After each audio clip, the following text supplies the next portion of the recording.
Hey everyone, welcome back to Corporate Decoder. Today we're diving into a Form 8K filing from Full House Resorts. Don't let the name fool you, it's not about a TV show, but we are going to see if their financial hand is a winner or bust. And before we start, if you appreciate getting straight insights from corporate documents, make sure you're subscribed. We also have a Discord community linked in the description below, where we discuss these filings in real time. This Form 8K, which is basically a snapshot of significant events, is dated May 15, 2025. So what big moves were they making back then? Let's find out. First up, we have some news about a key employee, Louis Fanger, who had an employment agreement with Full House Resorts, got an extension. His contract, which was set to expire, now runs until August of 2025. So they're keeping him around for a little longer.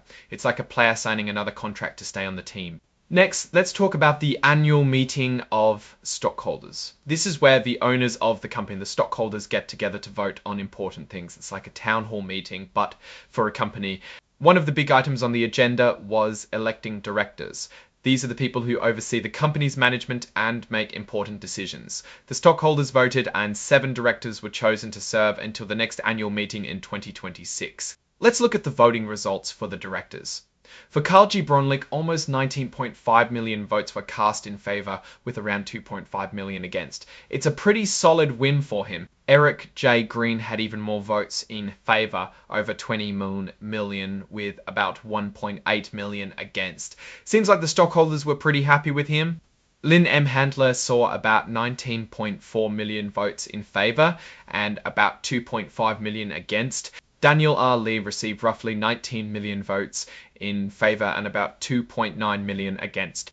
Kathleen M. Marshall had about 19.4 million votes in favour and about 2.4 million against. Michael P. Shaughnessy had around 19.4 million votes in favour and approximately 2.4 million against. Another key vote was on the 2025 Equity Incentive Plan. This is a way for the company to reward employees, often with stock or options to buy stock.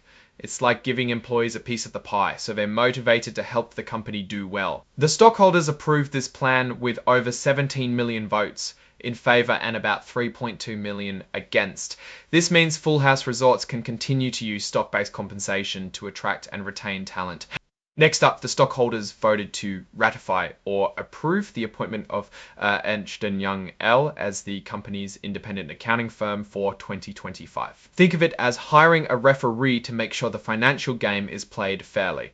This passed overwhelmingly with over 30.9 million votes in favour and only about 58,000 against.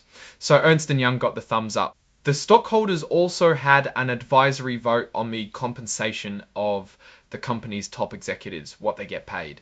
It's like a report card on whether the stockholders think the executives are being paid fairly for their work. In this case, there were about 18.2 million votes in favour and 3.1 million against. So the majority approved, but there was a sizable chunk that didn't agree with the executive pay. Finally, the stockholders voted on how often they should have this advisory vote on executive pay. Should it be every year, every 2 years, or every 3 years? The winner was every year with nearly 20 million votes. This means the stockholders want to keep a close eye on executive compensation and have their say every year. This filing also includes exhibits such as the amendment to the employment agreement with Louis Fanger. You can find all the legal details in these exhibits. Now let's put this all together. Full House Resorts is making sure its key executives are sticking around, getting approval for their compensation plans and keeping their stockholders engaged through annual meetings and votes. It looks like they're trying to keep everyone happy, from employees to stockholders. Alright, let's talk about this from a slightly different angle. Full House Resorts is in the casino and hospitality business, which is a tough market. They're dealing with competition, economic ups and downs, and changing tastes. Extending Fanger's contract suggests they value his contribution. Perhaps in navigating these challenges, the approval of the Equity Incentive Plan is a classic move to align employees' interests with those of the stockholders. If employees have a stake in the company, they're more likely to work hard to increase its value. The vote on executive compensation is always interesting. While most stockholders approved, the significant number of votes against suggests some concern about how much the top folks are getting paid. This is something the board will need to consider going forward. As for risks and opportunities, Full House Resorts faces the same challenges as any other company in its industry. A recession could hurt their revenues, new casinos could take away customers, and changing regulations could increase their costs. On the other hand, they could expand into new markets, improve their existing properties, or develop new and innovative offerings to attract more customers. In conclusion, Full House Resorts seems to be in a decent position, but they need to stay on their toes.